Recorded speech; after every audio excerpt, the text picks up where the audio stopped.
What's going on, everybody? This is Dylan, VBWX, and so you've got your JB4 and you want to make sure that you're running correctly. So you picked a log, you picked a map. So you had settings, picked a map, and we picked out a map. Boom.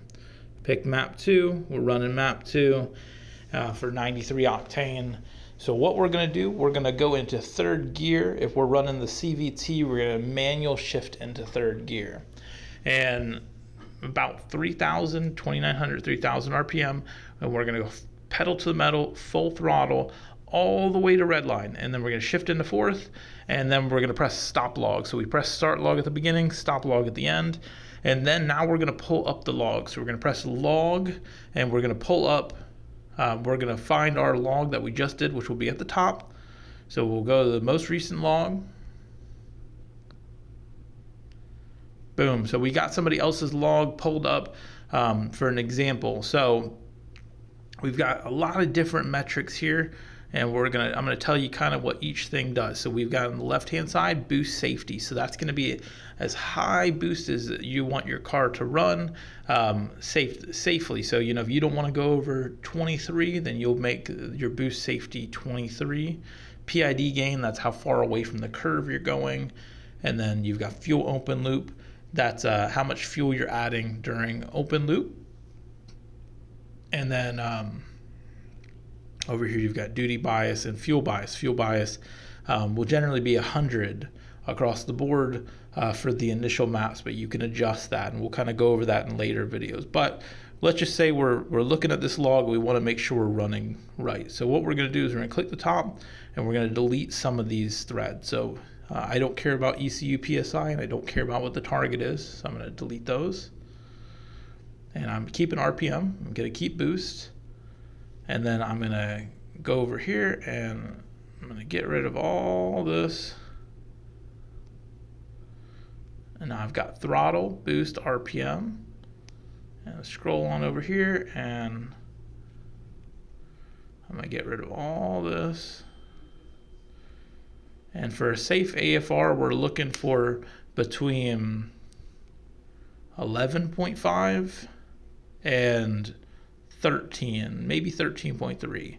And at the very beginning, it's okay to be a little bit leaner, but we don't want to be lean up top. So for this, remember the log is starting at 3,000. So we're looking for the 100 because 100 throttle, it means full throttle. So we're starting 3,000 all the way over. And then we're gonna go down. So select all this. So now we kind of have our for what we're looking at. So this is where it says the 100 stops. That's where the log stopped. So now that's what we're looking at. And now that we kind of have our box, and we could carry this and move this into a different folder if we wanted to. But now that we know what we're looking for, I'm just going to kind of go over each thing. So we're at 3,000 RPM.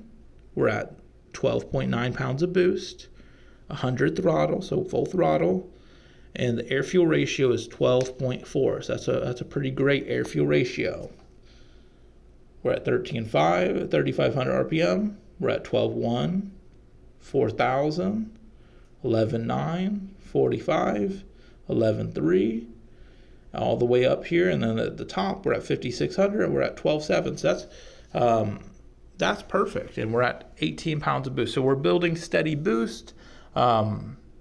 Everything is looking good. So if this was your map, I would say you're good to go, but you can always make adjustments. So if you wanted to make adjustments, let's say you wanted to be a little bit leaner here at 4,000. 11.9 was richer than you wanted to be. So what you would do is you would go on to map 6, the custom settings, and you'd fill it out. So as you see here, it's 100, 100, 100. So we put 100 for all the categories, and then if we want to go leaner, we go higher. So it's on a scale of 0 to 150 for fuel bias. 0 being the richest, 150 being the leanest. So if I'm at 100 and I'm at 11.9, my next step I would probably go, so I filled everything out with 100, now at 4,000 RPM, instead of 100, I'm going to go 110. So I went 110, and then let's say now I run it again, and it's 12.5. That's perfect. 12.5 looks great. The car feels great. And then I'd look at, other metrics. Is 5,000? Does 5,000 look good? Does all these other metrics look good? And if everything looks good for your area, then that's great. And now you can always test out other maps. So, if I'm running 91, but I'm in Colorado, I might be able to run map 2, which is for 93 octane because of the elevation.